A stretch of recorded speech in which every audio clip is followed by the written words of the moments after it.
Insan pendidikan yang tercinta dimanapun Anda berada, jumpa lagi dengan saya Indra Karismiaji dalam segmen Icon, Indra Karismiaji's Opinion. Kita membahas topik-topik pendidikan dari sudut pandang seorang Indra Karismiaji.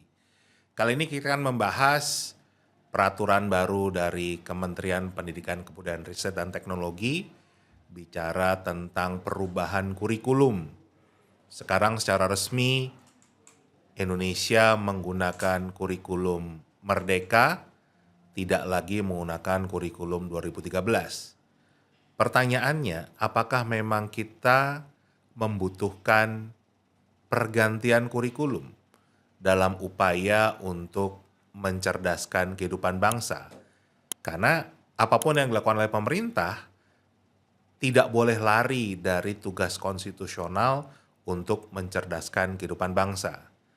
Kita sudah lihat di 25 tahun terakhir, paling tidak kita sudah mengalami yang namanya kurikulum Merdeka, kurikulum 2013, kurikulum 2006, kurikulum 2004, dan kurikulum sebelumnya belum termasuk revisi kurikulum. Tapi kita bisa lihat juga dari hasil PISA, kemampuan membaca, kemampuan matematika, kemampuan sains anak Indonesia masih jauh dibandingkan rata-rata dunia. Pergantian kurikulum berarti terbukti tidak meningkatkan kualitas pendidikan Indonesia. Tapi kenapa ini dilakukan terus-menerus? Bahkan dalam satu kesempatan di beberapa instansi pemerintah, saya menyampaikan pergantian kurikulum pada dasarnya hanya sebatas mengubah cara laporan, hanya sebatas administratif saja.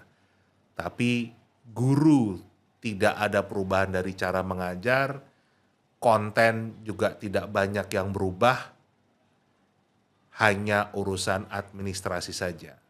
Tidak heran kalau pergantian kurikulum yang memang menghabiskan anggaran rakyat, uang rakyat, triliunan jumlahnya, tidak kunjung membuahkan hasil yang sesuai dengan amanat konstitusi.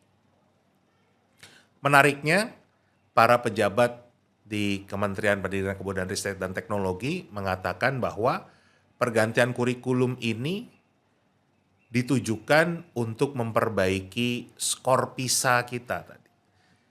Padahal rekomendasi dari OECD sendiri, lembaga penyelenggara PISA, tidak satu pun menyebut perlunya ganti kurikulum.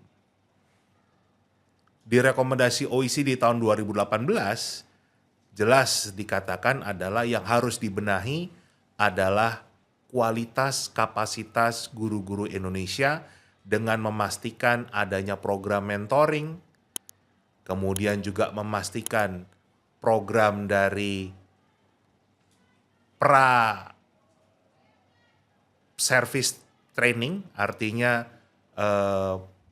prajabatan dari seorang guru di kampusnya, di FKIP, di LPTK, itu punya program yang mumpuni. Juga ada upaya untuk menarik anak-anak cerdas, anak-anak berprestasi, mau berkarir, berprofesi sebagai guru.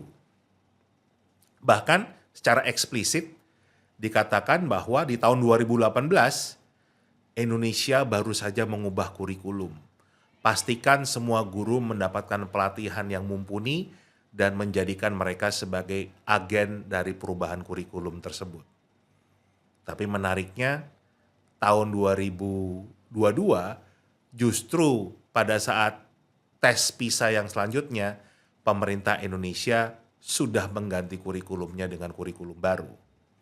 Ini yang sering saya katakan, kita ini sakit kepala tapi dikasih obat cacing. Nggak sesuai antara penyakit dan obatnya. Mari kita berpikir cerdas, mari kita berpikir kritis. Sampai jumpa lagi.